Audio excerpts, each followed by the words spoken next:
Tonight, Carnival, no soccer. Red violin. And all stars all night. Struck him out. So Clemens' mastery of McGuire.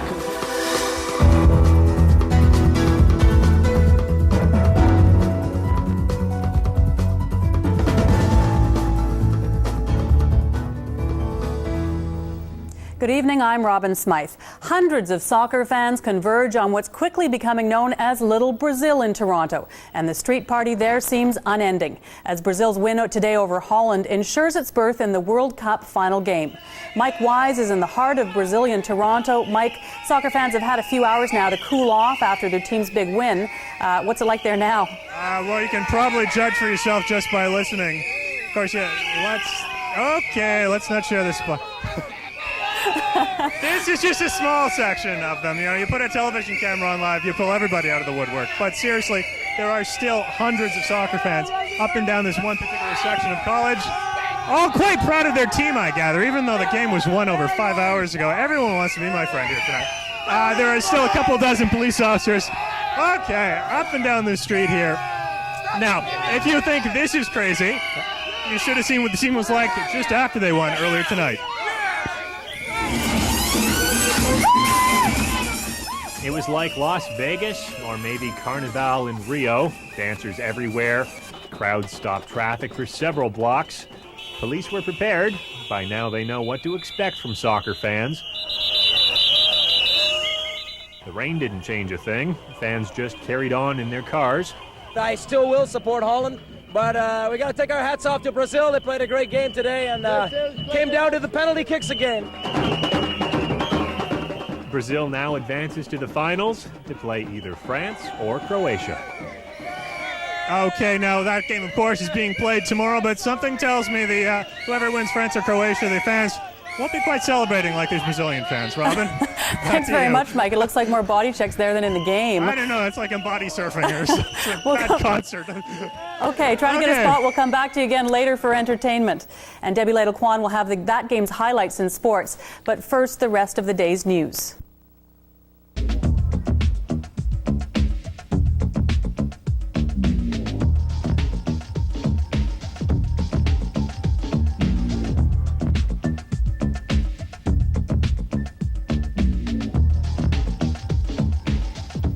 Mike Wise joins us again from College West, where he's trying to stand still while the rest of the crowd sways from side to side.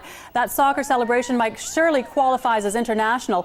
But tell us about a film festival that you think falls into the same category. That's right, the Toronto International Film Festival, of course. Big difference between the fans here cheering on Brazil and the people that go to the International Film Festival. These people cheering all night long, apparently. You know, fans of the film festival seem to be just happy with a cafe latte and the Globe and Mail as they wait for their films. The date for this year's film festival is September 10th. Organizers are still trying to confirm. This is hard. Organizers still trying to confirm a number of the films that are playing. Although today they did hold a press conference announcing the opening night gala. We're very proud to announce that our opening night film this year is François Girard's magnificent *The Red Violin*. It's a film that's being called a Canadian epic. The Red Violin will make its world premiere at the festival. It tells the story of a legendary violin mysteriously possessed by an immortal soul. The film traces its path through 5 different owners, spanning 300 years. This is a great window to meet an audience and to meet the world. This will be the beginning of Red Violin, and couldn't ask for anything better than this. The Red Violin was produced by the same people who made a previous festival hit, 32 short films about Glenn Gould.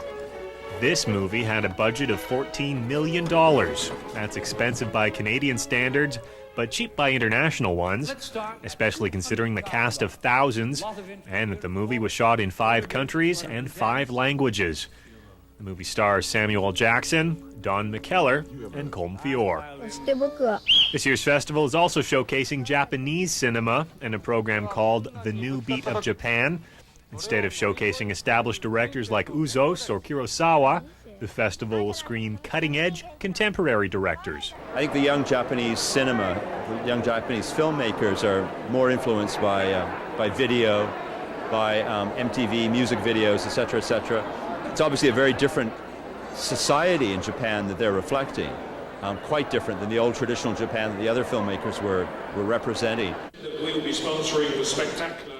Tickets for this year's film festival go on sale July 20th. I think I still have hearing in one ear right now. Now, speaking of festivals, we go down to a festival in another part of town, far away from these Brazil fans, the Beaches, for the 10th annual Beaches Jazz Festival, now claiming to be the largest free jazz festival of its kind in Canada. John Northcott has a preview.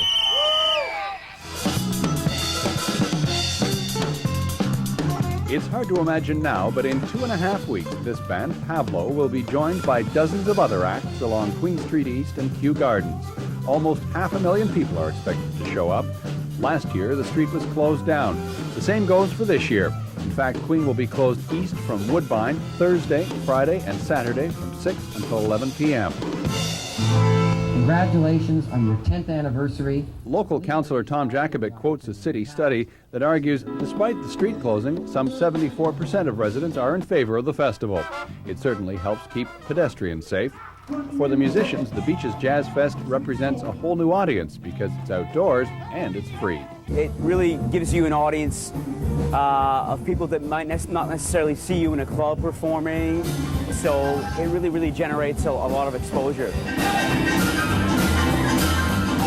Acts this year include Tyler Urema and his rhythm, sax player Phil Dwyer, and headlining the fabulous Thunderbirds. Corporate sponsorship of the event continues to grow, and that means they can bring in big-name acts. The thinking was to make this a grand party. These 2 days in the park have to be a party, and the Thunderbirds are the way to do it. Now in its 10th year, the Beaches Jazz Festival runs from July 23rd to the 26th, all over Queen Street East. John Northcott, CBC Entertainment, Toronto. And so, Robin, did you hear Brazil won today or something like that? I don't think that party's ever going to end. I don't think so. So from College in Ellington, as I say, that's a wrap on sports, entertainment, news, and occasionally tonight I thought my life as well. Way to hang in there, Mike. Thanks very much. See you later. To Debbie Lytle-Kwan now with sports. And Deb, the All-Star game was today. Do you think it was the game of the year? Just back to Mikey. Does that make him sporty?